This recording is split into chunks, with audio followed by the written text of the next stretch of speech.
জানাজা করছি। গতকাল আমাদের এই আন্দোলনে যারা শহীদ হয়েছেন তাদের পরিচয় যতটুকু আমরা পেয়েছি, রংপুরে বেগম রোকেয়া বিশ্ববিদ্যালয়ের আবু সাইদ, তিনি এই আন্দোলনের একজন সমন্বয়ক হিসেবে কাজ করছিলেন। চট্টগ্রামে মোহাম্মদ ফারুক, মোহাম্মদ ওয়াসিম এবং ফয়সাল মাহমুদ শান্ত, এই তিনজনের কথা আমরা জানতে পেরেছি। ঢাকায় ঢাকা কলেজে একজন এবং সায়েন্স ল্যাবে একজন মনির নামে, তাদের পরিচয় আমরা সম্পূর্ণভাবে এখনো পাইনি। এই 6 জন নয়া দিগন্ত সূত্র অনুসারে আমরা পেয়েছি। আরো একজন দুজনের কথা আমরা জানাজার নামাজ শুরু হচ্ছে। আল্লাহু আকবার।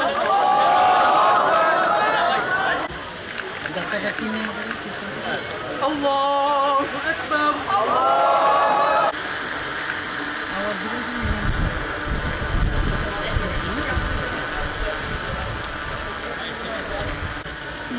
লাইভে তাকিয়ে বললেন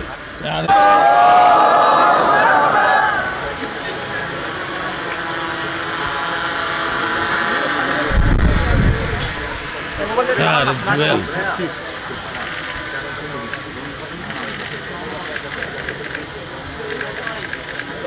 Allahu Akbar.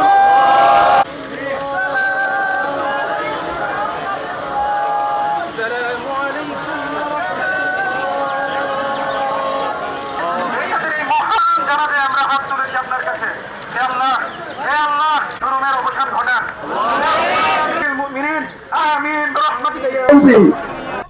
তারা বারবার নিজেদেরকে জুলাইয়ের পক্ষ শক্তি হিসেবে হাজির করেন, বারবার নিজেদেরকে জুলাইয়ের পক্ষ শক্তি হিসেবে জাহির করেন, কিন্তু আমরা দেখতে পাই তাড়াতাড়ি পাশে বসে থাকা সংসদ সদস্য ফজলি এবং নীলমণিরা টকশোতে বসে এই জুলাইকে মেটিকুলার ডিজাইন কিংবা হচ্ছে ষড়যন্ত্র হিসেবে আখ্যা দেয়।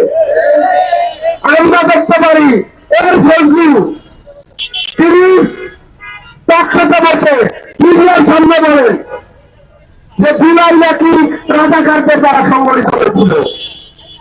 আপনি যদি জুলাইয়ের পক্ষে থাকেন মিস্টার প্রধানমন্ত্রী, তাহলে অবশ্যই আপনার পাশে বসে থাকা এসব জুলাইদেরকে সাহায্য করতে হবে। আমরা দেখতে পেয়েছি পাবনার খুনি আবু সাইদ খান, যে আবু সাইদ খান ছাত্র জনতার উপর গুলি চালিয়েছিল, সেই আবু সাইদ খানকে বাঁচানোর জন্য বিএনপির সিনিয়র বিশ্বাস সহ অন্যান্য নেতারা সবাই উঠে পড়ে লেগেছে। তার বিরুদ্ধে কথা বলায় বিএনপি ঘোষণা করেছে পাবনাতে। আমরা বিএনপিকে বলে দিতে চাই, গত 16 বছর তোমাদের অবস্থা কি ছিল আমরা দেখেছি। তোমরা এখনো হমি হয়ে যাও নাই যে তোমরা এনসিপিকে বিপ্লবীদেরকে আপনার বাড়িতে সিদ্ধ করতে পারবা। আমরা বিএনপিকে এবং বর্তমান সরকারকে স্পষ্ট ভাষায় বলে দিতে চাই,